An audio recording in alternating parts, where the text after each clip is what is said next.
In this demo, I'm going to take you through the MES modules for Ignition. Ignition is a platform, just like your phone's a platform on which you can install apps. In Ignition, you can install modules. The platform is a unified platform, so all of these modules work seamlessly together. There are two layers of modules in Ignition, the HMI SCADA layer and the MES layer. We're going to focus on the MES layer here today. But the HMI SCADA layer is our core layer. It provides functionality such as talking to devices, the historian, to create screens and launch clients, for reporting, mobility, alarm notification, and more. You can pretty much build any application you want with that core layer. On top of that core layer is our MES layer. And it provides modules for OE downtime to track efficiency and downtime of your production lines, SPC for taking samples and looking at samples in control charts, recipe changeover to load recipes down to PLC, track and trace to track the raw materials to finished goods. There's also a scheduling module which allows you to schedule production runs for OE, to schedule samples to be taken on lines, and also schedule track and trace when you're going to start and stop those runs. And there's also an MES Enterprise which allows you to do a cross-site analysis if you have multiple sites, multiple Ignition servers. Now this layer has all the functionality built in, much easier to configure, but it can also be customized. It sits on top of that core layer, so it can take advantage of that core layer. So for example, in SBC, if your sample falls out of control, you can alarm and notify people. In OE, if your downtime duration gets too long, if your OE falls below a certain percentage, you can notify people through the alarming system. You can use the reporting to create PDF reports that you can print and save as PDF. Of course, the vision module is where you're going to launch the screens and clients so you can see the dashboards and you can monitor what's happening there in the MES layer. So it's really important that it sits on top of that core layer, so we're not having to configure these different things separately. For Ignition, the MES layer is all built in with the HMI SCADA layer. So you can put everything into one project. One screen can contain OE downtime information, SPC information, HMI SCADA information, track and trace information. It's the beauty of Ignition is everything is designed to work seamlessly together. So we're going to focus on this MES layer here today and go through a demo project of the OE downtime module, the SPC module, the recipe module, and the track and trace module. Now I'm going to show you a demo from our online demo server that we have located at iademo.inductiveautomation.com. You can simply go to this URL, and the projects I'm going to show you here today are all available, and you can play around with these screens here. Now one thing that's really important about the MES layer is we provide you a set of screens that you can start from that we're going to look at here today, but you can customize those screens to meet your own requirements. So the first thing I want to do is actually go into the designer. Before we go into the screens, I want to show you the model that we're building off of for the MES layer. So here is the designer. When you're configuring the MES modules for Ignition, you're going to configure what we call a production model. So up here in the top left, under the project browser under Global, I'm going to see this area called Production. And this is the model that all the MES modules follow. And it actually identifies the ISO 95 equipment hierarchy. So the first thing we're going to do is identify the enterprise. Inside that, I have one or more sites. Inside the site, I would have one or more areas. So here I've got like packaging or processing. In the area, I would identify the production lines or the locations we're going to take samples or storage zones. So we can right click and we can add these items. So here I've got line 1 and line 2. In my production line, I can add my cells or machines. So I've got my filler, capper, labeler, inspection, case packer, and palletizer. So this particular line is modeling a bottling line that we have out there. And so we have many different things in this model, but we're essentially identifying all the equipment that we have. On that, we can then go over here on the right-hand side and configure all of the MES modules. You'll see a tab for each of the modules over here. So there's OE downtime, there's quality, recipe, track and trace, all that's right there. So we're going to start with OE downtime. So if I look here on my line, I can click on the OE tab and I can see that it's configured. I specify the in feed counter and the out feed counter so we know how much is coming in and what's going out of that line, so we're producing. I also down here specified how I did waste, and there's many ways you can customize that. You're manually entering in the waste, looking at in feed minus out feed, summing up the waste from all the machines, or maybe we have a sensor in place to count the actual waste on the line. Various ways we can look at that. So on the line here, I've identified the important things, the tags we need to calculate this information. I did the same thing for my machines. On the downtime area here, each of my machines I gave it a state, which is one if it's running, and anything other than that would be that it's in some downtime. And I specified all those different reasons here. And so we can, if that value goes to 3, I can see that's machine fault. We can specify all these with sub-reasons in here, and of course all the settings for if we want it to be planned or unplanned, if you want operators to select it from the runtime. So the idea is that we can identify all of our lines, all of our machines, and we can configure the various tabs over here for the different modules that we have in Ignition. So if I go down to my Site 2 and look at my packaging and look at recipe line Y, I configure this one for the recipe module. And I basically specify the set points, the tags that I want to write values down to, so for each of my machines and the line itself. For the track and trace up here under California, I have identified, storage areas like my vinegar tanks and oil tanks. I've identified lines for where I'm going to unload product. So the idea is to identify the equipment hierarchy here for ISO 95, where we can do the configuration, some of the basic configuration for these that we're going to use in the modules.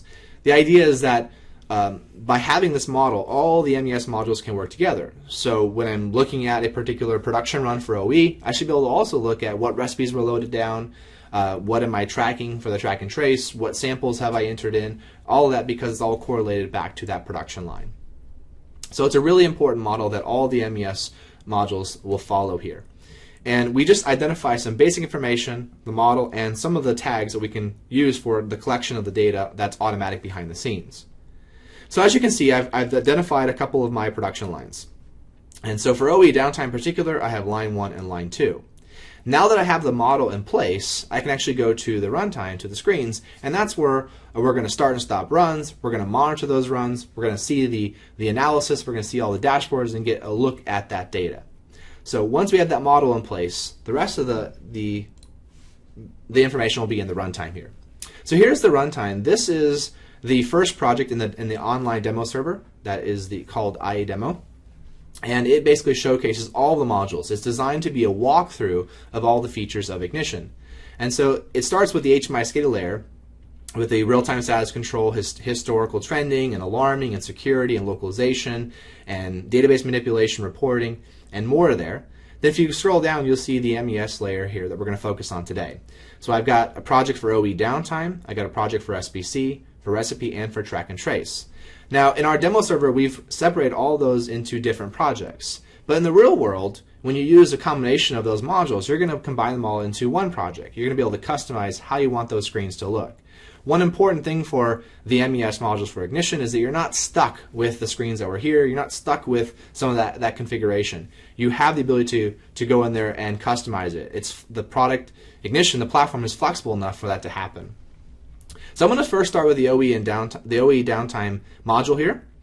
And with that, I showed in the designer the configuration of that production model. I had a couple of production lines already configured, and where we specify the tags for the in feed and the out feed and how I'm going to collect the downtime. So that way, when we start a production run, Ignition knows exactly how to get the data from the PLC. So the first thing I want to show you here is I'm going to go to this product code screen. Once we identified that model, we're going to go in here and identify product codes. So here I've got quite a few different product codes. I can add some new ones, but I have product code 1, and we're going to enable that product code for various lines. So here that product code is enabled for line 1. Down at the bottom, we can specify what that standard rate is for OE downtime. So that's the rate we're going to use for the performance part of OEE. We can also identify the package count, which is the ratio of the in-feed to the out-feed. And if we're going to use scheduling, we can identify a schedule rate, which is different than the standard rate, the theoretical rate that we can run on, so that we use that to estimate how long it would take to complete a production run when we schedule it out. So we're going to identify one or more product codes, and we do that in the runtime because we may add new product codes in the future, and we want to specify what those rates are going to be, because every product can have a different rate on different lines. So this is very important here. You have to have at least one product code for the line before we can actually start collecting the data. Once we have this, we can start a production run in Ignition. A production run basically just says, for this line, at this time, with this product, we're going to start collecting information that we have configured in that model. And there are many ways we can start a production run. We can do it simply manually, where somebody goes and presses a button. So if I go, oops, here, I have a screen where I basically can start and stop. I just have some buttons here. I can select my product code. If I'm a drop-down list, I can then start a new run and at that point Ignition is told to go and collect all the information from the PLC. So very simple. I can do a start-stop this way. We can also start a production run automatically. Maybe I have a trigger in the PLC that is going to start that run, or maybe on a certain time of day you're going to do that. The most common, most popular is through a schedule. So if I go here to a schedule screen that we have, I can see a schedule of all of my production lines that I have, and I can see which ones are running right now, which ones aren't. So here I've got quite a few lines. Line 1, line 2, and line B are running. Line A is not. On the right hand side I can see the schedule entries. The dark blue ones are the ones that are scheduled out that we haven't run yet. The green ones are the ones that are running right now, and the light blue are the ones that are in the past. So the idea is here that I can right click and I can add a new entry for the schedule, and we can specify, let's say, a work order run or some other run. So we can deal with work orders, and so here I can select work order PC1A for product code 1. I can specify changeover duration like 5 minutes, and let's say I do 1,000 units. With that, we're going to estimate how long it will take to complete that run. So you can see the finish time here change. If I go to 2,000 units, it's going to increment some more. And that's based off that schedule rate that we put in there. We can also identify a workday routine, which has meals and breaks and various things that we're doing there. So now that I have that, I can save it. You can see that I've just now scheduled out a new entry on that line. Once we scheduled it, we can easily modify that. We can right click and edit. We can delete it. We can actually move it around to reschedule it onto different lines if that product code's enabled for that line. Very easy to work with the schedule here. So I'm going to go ahead and delete that entry. So as you can see on line 1, I have a couple entries. In line 1 and line B, I've got some entries that are scheduled out. Line 1 is currently running something right now. So the idea is that once we have things scheduled, we can then start and stop these runs. And we can do that automatically when it gets to the start of the run, or we can have somebody on the plant floor selecting the item from the schedule and pressing start and stop. And that's kind of what we modeled here in our demo project. So now that I've got these things scheduled, if I go down here to a screen that the operators would have on the plant floor, some day-to-day operation screens, this is where they can select a line and they can select the schedule entry and they can start and stop based on that. So for example, if I go over here to line 1, line 1's running something right now, but let's go ahead and end that one. I can go and select a new item from the schedule and let's go ahead and activate that run. It's going to go into the changeover time, and then when the operators are ready, we can actually press start. So what's important here is that we're actually tracking that changeover. If we go longer than 15 minutes, we're going to account that as downtime, and it's going to start eating into our availability if we want to or not. So I'm going to go ahead and start that run. Now everything is 100%. We're going to start seeing the data come through as far as what we're producing, and looking at the OE and the downtime that's coming in. So if I go back here to line 4, that already has some more data. I can see right now live how much we produced. I can see my OE broken up by quality, performance, and availability. Again, all live numbers. I'm monitoring this current production run right now. I can see all the downtime that's happened on that line here and get a good sense of really what's happened. The operators can provide more detail for us by providing notes. So I can put here notes for the run, and I can add that in. I can also provide notes on individual downtime entries. We have the ability to override reasons. So especially if you have like an e-stop button that was pressed, you may want to allow the operator to go in there and say, hey, well, it's really because we had this calibration problem or a belt broke or whatever it might be. So we can allow them to provide more detail there. And we will track both the automatic reason that detected from the PLC and the manual reason that they overrode to. We also have the ability to split downtime into two. So let's say this reject lane full was actually, some of it was a calibration problem and the other was the reject lane full. So I can actually split that and provide more detail there. So this screen is a great one to monitor what's happening right now, as well as to provide some more data. The line chart screen we have up here is also another screen that a lot of customers like to put on TV displays. So they can, right above the line, they can see what's happening as far as hourly actuals versus targets and hourly efficiencies, a forecast of what we should be producing, and what we're actually producing, and a parade of our downtime here. So these two screens are where we can monitor the current production run. We can create more screens like this. The Ignition, with all the MES modules, we provide to you components you can bring onto screens. We provide to you tags you can drag on, and you can really mix and match and bring all these together into one screen if you wanted to. Now if I go back to the schedule is another place that we can actually monitor the current production run. So here if I look at line 1, in particular, or if I go down line 4, since this one's been running for a little longer, I can right-click on that run, and I can see what did we schedule versus what we're actually doing. And so that's what we scheduled, and here's what we're actually doing. I can see the note that I entered in just a couple minutes ago, and if I zoom in, I can actually see the downtime entries and what those reasons actually were. So we get a good sense of what we should have been doing versus what we're actually doing there. I can also go back in time. We can go to previous production runs. I can look at what was scheduled versus actual was for those runs.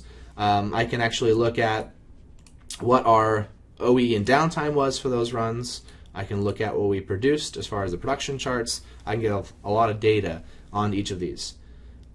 So every run that we start and stop, we collect all that data in the database, and the MES modules put all the data into a standard SQL database. That can be MySQL, Microsoft SQL Server, Oracle, Postgres, doesn't matter. We're going to create all the tables, we're going to log all that data, we're going to manage all that for you, and we're going to query it for you on screens for how you want to display it. So everything I've shown you so far is we've been looking at one run for a line. So I look at the current run, or I went back in time here and looked at a past run to see the actual data there. But the beauty of the OE downtime is to figure out what are our biggest problems that we have out there across all of our lines, across all of our machines. I want to look at multiple lines and multiple production runs together. And so for that, we're going to go to a set of dashboard screens that we have here. The dashboard screens will provide us a summary, as well as we can dive into some of the important information there. So the first 4 screens here are some summary screens that will allow us to look at the OE and downtime broken out by, by something where we can basically bring it up and get an aggregation of our OE or our downtime. So the enterprise summary is showing us the OE and the downtime and our production and waste counts for all of our production lines for every site, all rolled into one number, and I'm comparing that number by day. So I can see if I look at a bigger time range down here by selecting that range, I can see if my OE or my downtime is trending up or trending down. I get a good sense of that for everything that I have. And so I can see my OE by day, my downtime, my production, and my waste count by day. We can then go down to a site level and compare it by site. So we can look at site 1 versus site 2 and see which one has better OE or worse downtime or better production, whatever it might be. We can look at the areas, and we can look at packaging versus processing, again comparing the OE and the downtime there. Of course, we can go down to a line. So I can look at line 4 in particular. For the time period I've selected, I can see all of my runs for that time period rolled into one number for OE. I can see my production here. This isn't broken out by day, so I can see how we're producing. I can look at my downtime by machine here. So now it's the first time we can actually see some machines in here. And I can look at my top downtime reasons, so a little Pareto of that. So these 4 screens here are provided for operators or managers to look at the data, kind of summarize data so they get a good sense of what's going on. And they were created that all they can do is just simply change the start date, and on the line screen they can just select which line they want to look at. But ultimately we can bring back data any way that we want. We can create any kind of summary screen that we want to look at. And this impromptu analysis screen really illustrates that. So first thing we can do is create a new report. So I'm going to call this my DT report. And I can bring back comment data, recipe data, quality data, downtime data, OEE and production data, whatever data I want to look at. So I'm going to say I want to bring back downtime data. And I can then select what data points I want to bring back. And we have a whole slew of them here that we can look at. These are all provided by Ignition. So I can bring back, for example, downtime minutes. And I can also bring back, let's say, number of occurrences. 2 really important things for downtime. So for the time period I've selected down here, I can see the 2 numbers, downtime minutes and occurrences, for all of my production lines, everything rolled into those 2 numbers. I can then go up here and add a filter, so I can filter on a particular line or area or product code or shift or whatever I like to filter on. So say I go here and filter on line 1, I'll now see my numbers just for line 1. So I can remove the filter. I can also add a comparison. The comparison allows me to break up that data by some item. So I can break it up here by line, let's say, or I can where I can see the downtime now broken up by line. I can also go further and break it up then by shift. So I can see it by line, then by shift, how that data is actually broken out. So we have many options as far as what we want to look at, as far as data points, the comparisons, and the filters. We also have the ability to add our own items into this, our own data points into this, and we call those items additional factors. So this can be things like the operators running the line, the supervisor on shift, the cardboard vendor, the manufacturer raw material, the season of the year. Basically any data you can get into a tag we can log with our OE and downtime information. And we can come back and look at our downtime. We can compare it by the operator. We can compare it by that cardboard vendor. We can really see what's going on here. So it's a way for you to kind of extend the data that we have, add more context by adding more information that you can have out there along with what we're actually collecting in Ignition. So right now I'm looking at my downtime minutes and occurrences. I've compared it by line, so I can see it broken out here by line. I can view that data in a table. I can then export that data to CSV. I can also view that in a pie chart form as well as a bar chart form to show more than one data point. I can also look at a graph form. If I compare the data by a date, so here for example by day, I'll see it in a graph form, which is good to look at in some ways. So I'm going to go back here and look at the data by line and go back to my pie chart. Now these all support drilling down. So right now I can see that for my downtime minutes by line, line 1, line 4, they've got some downtime. Line B's got the most. So I can then click on the line. I can drill into something. Say I want to drill into the cell. I can look at the downtime now by machine. I can see the filler's got the most downtime here. Click on the filler. What's the reason detected from the PLC? So I can see scale faults happening most of the time. Well, I click on the scale fault. Well, what shift is it happening in most? Oh, it looks like it's pretty even here on the shifts. I can go back, well, who is the operator running the line? So that's an additional factor. I can look at that and see maybe it's a training problem. Maybe one operator needs to understand how to run that line more efficiently. So we can certainly go and look at the data any way we want by drilling down here. And all it's going to do is change the comparisons and the filters over here on the left-hand side. So right now, for example, I'm looking at the downtime by the machine just for line 1. If I remove the line 1 filter, I can see my downtime now by all the machines we have and all of our lines. I can also then go here and look at the downtime by just simply the automatic reason. And maybe I want to filter out the top 5. So here's the top 5 reasons in that time period for all of my lines, all of my machines that we need to look into. So we can actually then further save this analysis. So we can have a whole bunch of these we can go back to. So I can go look at, for example, I have OEE here by operator, good in a pie chart or bar chart form. I have the OEE by day. I can look at it in a graph form. I have some other ones like a little downtime report here that I can look at. Just different ways we can bring back the different combinations of the data points, comparisons, and filters there. So a really powerful way of looking at any data you want to bring back here. We can use this idea to create other summary screens, because these summary screens were just basically they're little pie charts and bar charts that we specified the same data. What data points we want to bring back, how do we want to compare it, how do we want to filter it there. The same data that we bring back here can be viewed in table form, pie chart form, bar chart, or graph form. It can also be viewed in a PDF form. So I can actually go make a PDF report that I can print or save automatically or manually here. And so I've got a couple examples here. I've got a shift report for the line I've selected for the day. I can see each shift, what those numbers look like.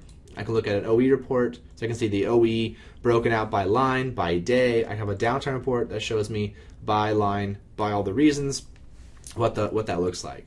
So there's a plethora of ways we can bring back that data that's been collected. So the important thing is here we identify that model. We can identify how we're going to collect that data from the PLC.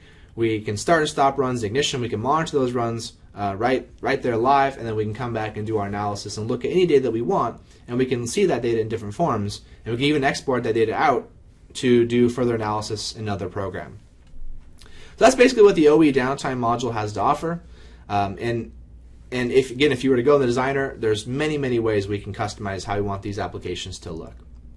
We're going to move on now to the SPC module, which is the statistical process control module, and it's in charge of defining samples and taking samples and looking at those samples in control charts, also to see if they deviate from normal conditions, if they go out of control. So it all starts with a definition management screen where we first define the samples that we want to take. And so here on the left-hand side, I can add a new definition and specify how many measurements I want to take. So for example, I've got one here called assembly. We then can specify all the attributes that we want to enter the data in for. So all the things we're going to collect. So I have how many missing holes, how many burrs, how many bend fractures, and missing welds, and all of that. We can, for each of these attributes, we can identify if it's required or not, what the data type is, what the default value, what the min and max values are for validation purposes. But these are all the data points we're going to enter in for that sample. Then we identify where we're going to take that sample. And that can be taken, for example, at the lab or on the line or somewhere in our facility. And it's really there for filtering purposes. So that if the lab is there and they're responsible for various samples, that we make sure that they take those samples when we're supposed to.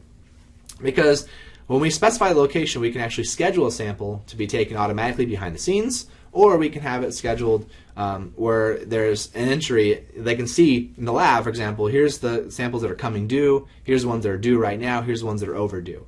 And I'll give you a sense of that as we go forward here. The bottom, we can then identify all the control limits we want to associate with that sample definition. So these are for all the control charts we plan on using. They're just enabling them. So you can actually enable all of them if you want to, but there are things like the upper control limits and lower control limits for various control charts there. And lastly, we identify the signals, which are the signals that will let ignition know if they go out of control. And we have all the Nelson rules and Westinghouse rules in ignition. You can also define your own custom rules there. So for example, I have Nelson Rule 3 here checked that basically will notify people if you have 6 consecutive points in increasing or decreasing order from those samples that are being entered in. So we'll get a sense in a bit here about how we can monitor that and we can see those alarms that are being sent out. So the first thing though is to define all the samples we're going to take. Once we do that, we can take the sample automatically or we can take it manually. And there are a couple ways you can take it manually. This is a very generic screen here where we can select the location. So I can select the processing line. I can then select that assembly definition. I can add a new sample in. Ignition will create that form for us automatically. We can then go in and provide the data. Ignition will do the validation for us, all of that when I press save. So this allows me to look at any sample definition I put in there. So if I go line 1 quality, I've got some other ones here. The form will change for us as we're using different ones here. Another way that's not as generic is to have a screen specifically for one definition. So here's a screen for the assembly definition where I can enter in a new sample, and same form we had in the previous screen here, but it's just for that one assembly. I also have work instructions over here so I can see what I need to do. And at the bottom I can associate a part number. You can actually associate any data you want along with the sample that you're entering in the system. And we can use that for filtering and use that for reporting purposes. So I can then go ahead and save that sample. Again, Ignition does the validation, all that for you, and builds that form for you. Another way we can do it is, besides the automatic collection behind the scenes, we may have special lab equipment that we have on the client station, maybe a spectrometer or something that spits out files, or is RS-232 that we need to connect to and read that data in. So we have an instrument interface module which allows us to look at serial devices, or also look at directories to see if a file gets put in there so we can parse that file in and we can bring that as a sample. So here's a screen where if I create this file, it's going to put one in there. Again, it's monitoring that directory, and we're going to get that value. We're going to bring it in, parse it, and show it into our form here. So I can then associate my part number with it, and I can enter that sample in. We can also have it be automatic if we want to there. But it's a way of getting samples from the lab equipment that we have out there.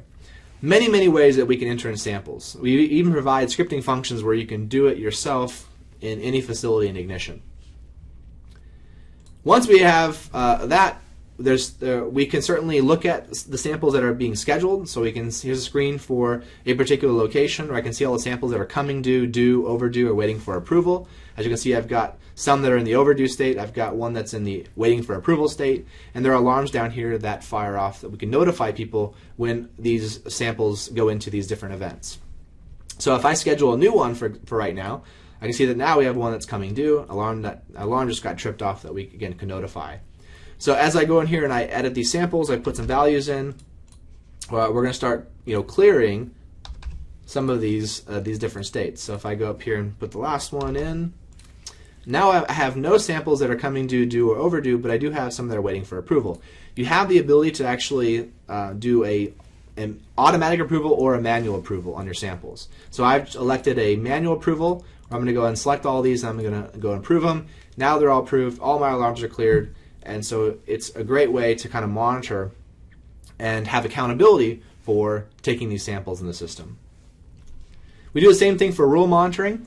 So if we're looking at the samples that are coming in and we're checking them against those rules to see if they ever go out of control, we can be notified when that condition happens as well. So if I create some good data, This is going to be individual chart. My data is between my limits. There's no other violations. Everything's happy here. There's no alarm. If I create some bad data, which this space is going to create 6 consecutive points in increasing order, that's a Nelson Rule 3 violation, I'm going to get an alarm that gets stripped out where I can notify people, and on the control chart I'll see an indication. So here I'm going to see a red circle. You can customize what that's going to look like. And I can then further, on the operator, can actually go and edit the note, assign a cause as to why that happened. So here, for example, like a measurement error, and put a note in there that this was a problem. I can save that. Now I'll see on the chart itself there's a little note that's there. So it's a great way of, when we go back in time, we can see if there's any out of control signals that happened. So this is an individual control chart. We're looking at one control chart on this screen. Of course, we have many other control charts that we can look at. We can embed any of them onto any screen. But we also have this screen here that allows us to look at all the control charts, sort of that impromptu analysis idea, where I can go up here and select from one of my definitions. So let's say I go to my checkware. I can see an individual chart here. Go to the individual one. Individual, my data follows with the samples. My table follows with the chart down below. We can then go in here, we can actually edit the control limits. So let's say my control limits in this case is going to be 122.5. Let's get that a little bit closer to what it should be. I can change my control limits. I can right click on these. I can add the notes on the points there. We can change our start date and end date for the data we want to look at. We can add filters over here for how we want to filter out data, what attributes we want to look at, if we want to look at signals, and of course those control limits. Now this checkware I can look at in an individual. I can also go look at that in a histogram or even a process performance chart, and just different control charts that we have in Ignition. I can also look at my assembly, which I have different ones of these saved. My assembly I want to look at in the Pareto. Again, we can save these and come back to them later on. We can create new ones of these. So we can take any control chart, we can embed it into other windows and look at that. We can also, of course, take that data and we can put it into a PDF report that we can print or save automatically or manually there. So that's what the SPC module is really all about. It's about defining the samples, taking the samples, looking at them in control charts, monitoring if they go out of control, and also to monitor the schedule to make sure that people are actually taking those samples at the right times. The next module we're going to look at is the recipe module, and this one allows you to load recipes down to the PLC. And so it's a very simple one-time load of the recipe. It's not a batching system at all. It's designed to work with the OE downtime and track and trace modules, so that hey, we start a production run for OE, we can load a recipe down, on a changeover based on the product that we selected. But it can also stand alone. It could just be a simple recipe system. And we give you the ability to add, edit, and delete recipes. We can load recipes down to the PLC. We do handshaking to verify they got loaded down successfully, and we can alarm if it didn't get loaded successfully, and we have some reports that are in there. And of course there's some security that we can identify here as well. So the first starts with a recipe editor. This is where we can actually define all the recipes that we have. So I'm going to go ahead and create a new recipe. I'm going to call this recipe D.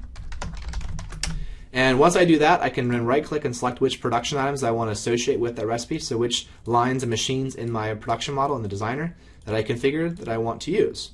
So once I do that, then it will give me all the set points. So I can see there's my line speed and my capper and my force and my line speed there, and I can actually then go in and start changing these values. So say it was 120, I actually want it to be 130, and I can go identify all the set points there.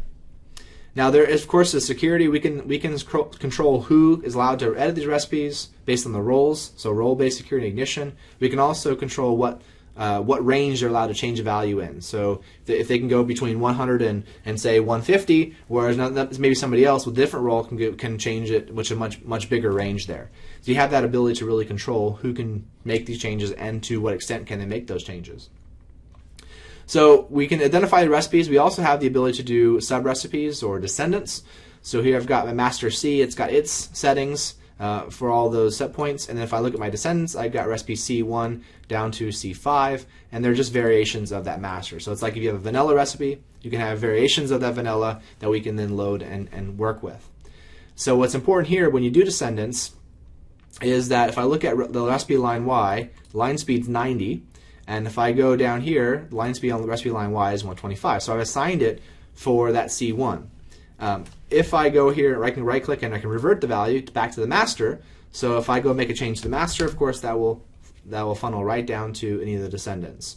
So it inherits all the set points from the parent unless we go in and explicitly change that value to say 100, where I define that in that particular recipe. So once we've identified all the recipes, we can then load it down to the PLC. And there's many different ways we can do that as well. It can be done automatically behind the scenes. It can be done manually. There's different ways you can do it manually there. It could be a hybrid of the two. So this screen here allows us to see all the recipes for line Y. I can right click and I can select that recipe, in which case it's going to load it down to all the PLCs. You can see they're all values good, everything's happy. If there was a problem, of course, we can alarm and notify somebody that it didn't get loaded down correctly. Furthermore, once the recipe is loaded to the PLC, we listen on those tags in the PLC to see if they change. So here, for example, on my sealer, my value is 81 right now. If I change that to 95, then you're going to see that a variance exists. We track that a variance exists because that set point could change in a panel view or in programming software outside of Ignition. And if it does, and it differs from what we loaded down, we want to know about that. We want to report so we can see that these variances have happened. So this is one way that we can load recipes. Another way would be having drop-down lists. So I can select the recipe line Y, I can select recipe C4 here. I can set that one, have a confirmation. Are you sure you want to do this? Yes, I can then load that down to all of my machines and my lines there. That's basically what the recipe module has to offer. We have a couple other reports. So we have a comparison report where I can actually take two recipes, like recipe C1, recipe C2, where I can see all the unequal values or equal values, so I can see how they differ or how they're the same. The changelog report allows me to see all the changes that have happened to recipes. So if I go look at recipe C5, I just entered in there. Recipe D, I just entered in. I'll see the changes I made to that. I also made a change to recipe C1. I changed some values there. So we can see who did it and what they changed exactly. A variance log as well, we can see all the variances that have happened. So I can look at recipe line Y and look at recipe C1 in particular and see that we changed the sealer from 81 to 95. So we get a sense of all that has happened. That's really what the recipe module has to offer. And it's a very simple recipe system, can be combined with OE downtime or track and trace. We even have customers combine recipe with our SFC module, the sequential function chart module, so they can do a batching system where we can continually load down different recipes based on conditions that we have there.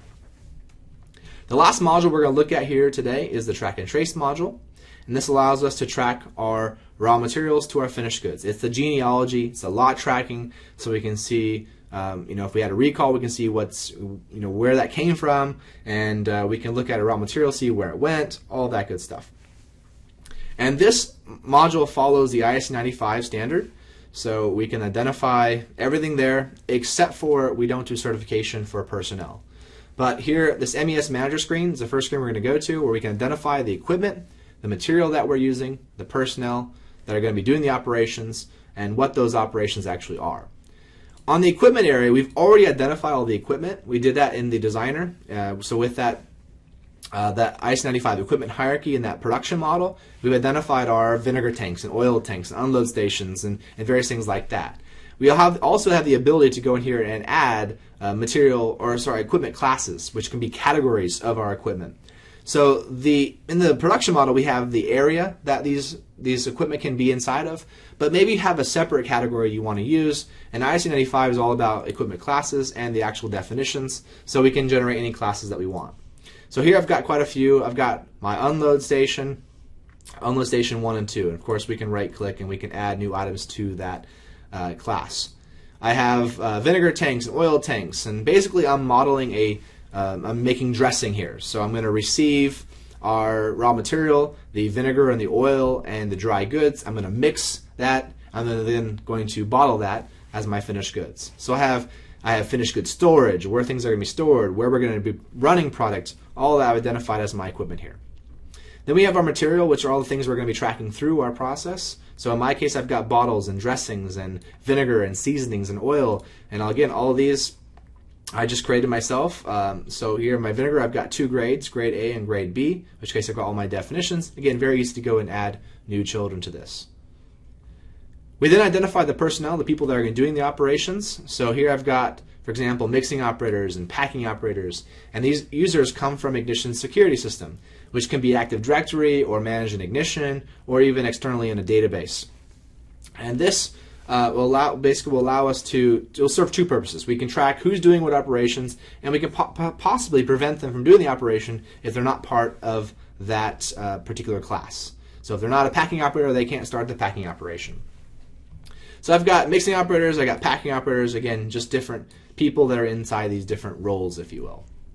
Once we identify the equipment, the material, and the personnel, we can then identify all the things we're doing, all the segments, all the individual processing segments. So in my case, I'm going to unload oil and vinegar. I'm going to receive bottles and seasonings. I'm going to mix dressing and then bottle it. So I'm going to look at, if I look at my unload vinegar, if I right click on this and edit, there's a lot more details here. This specifies all the inputs and the outputs, where it's happening, who's doing it. So we're essentially adding custom properties, material as inputs or outputs, equipment, and personnel that we're going to associate with that segment. So here I am unloading vinegar, so my vinegar is going to go into a vinegar tank. So I've classified a material here, vinegar, that is an output. That output is of gallons. It's going to go into my vinegar tanks here.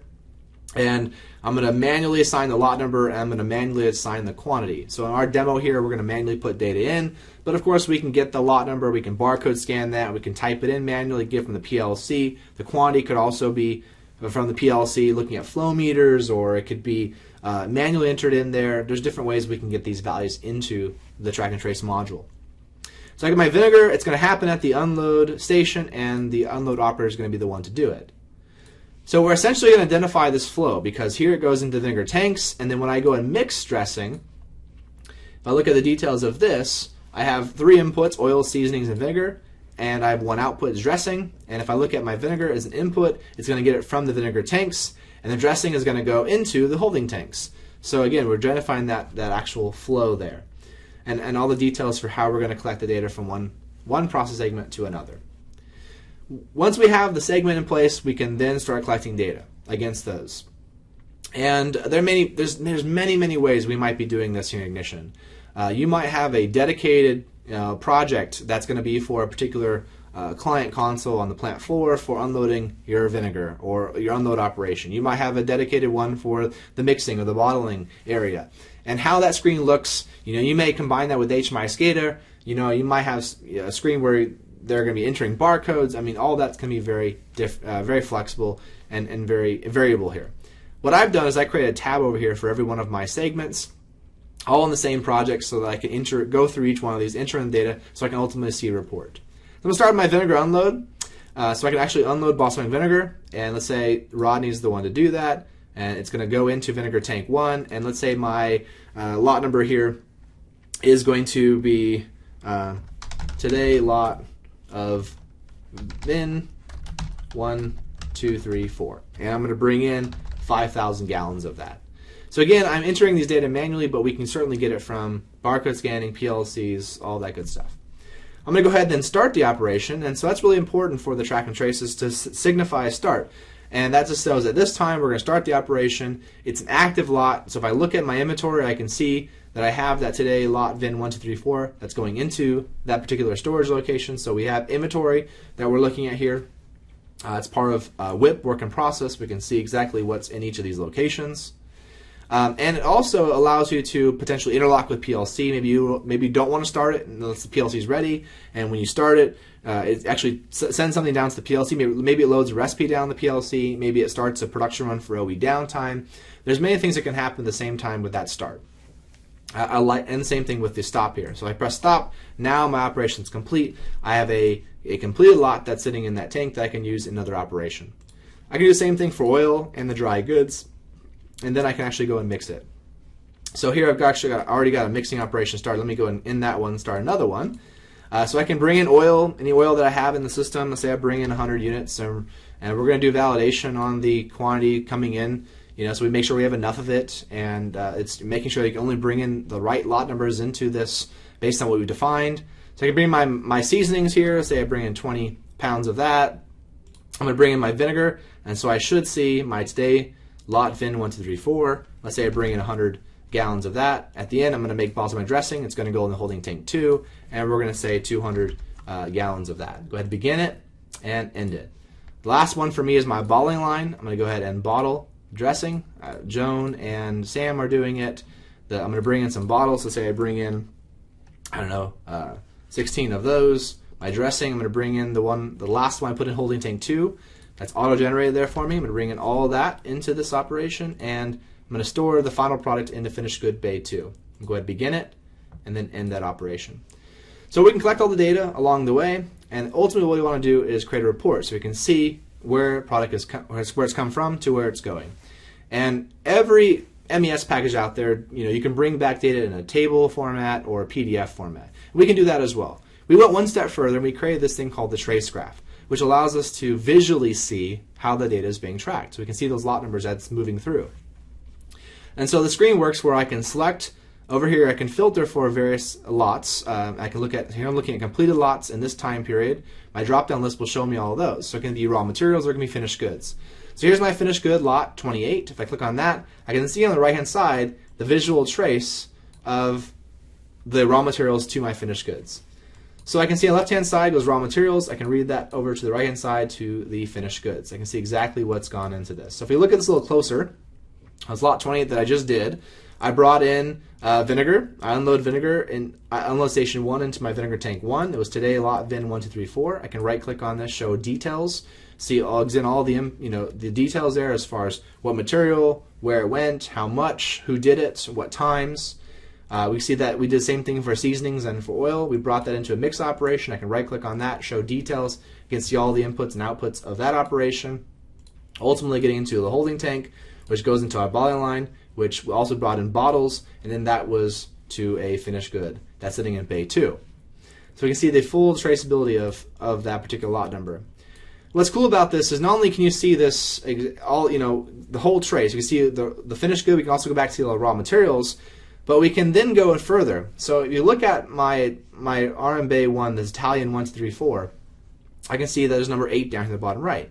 That means that lot number of Italian seasoning has been used in 7 other mix operations, not just this one. So if I click on that, I can then see all the other mix operations that it went into, ultimately going into multiple finished goods that are out there. So we get this little breadcrumb style down here so we can go back and forth and we can look at these different things. We can zoom in and out of this trace. So it allows us to kind of jump around, easily get the data we want. We can certainly view that in table form and PDF form as well. But another thing that it allows us to do is actually drill into more data. So for example, on my tanks, I can be logging the temperature with my tanks. In the historian, I can have alarms that are being logged. I can be doing OE downtime. I can be loading recipes down. I can be taking samples.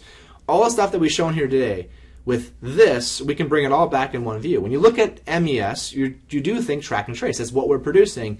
All the other data there is information we want to look at when we're looking at this report at the end of the day. And with Ignition, because it's a single unified platform, everything works together, we can actually achieve that. That was our big goal, to make it a unified MES solution without having to go to different applications. So here in my trace graph, I can right-click on my oil tank and I can see what is the temperature trend as we move that product through that particular tank. I go to my bottling line. What is my OE and downtime? I can add these menus here so I can look at more data. What is the OE and downtime when we move that product through that particular line? If we connect to third-party systems like ERP systems or shipping systems or whatever through databases or web services, we could also send and receive data from that. So we can even tap into, in this case, our shipping info, so where it's going to actually be shipped, to which customers it's going to go to for that particular lot number. So it's a way for you to actually extend it, to add more data we can bring into to this trace graph from what we've actually produced. So this track and trace is really the tracking of a lot of the raw materials to finished goods, gives you that complete traceability, that genealogy of product, and with Ignition, with all these modules, they're all meant to work together, even on the HMI SCADA front, all the way up to the MES layer. So today we showed you all the MES modules and sort of how they work and how we can even customize them to fit your needs. These modules are very flexible and are designed to be a unified system. Thank you.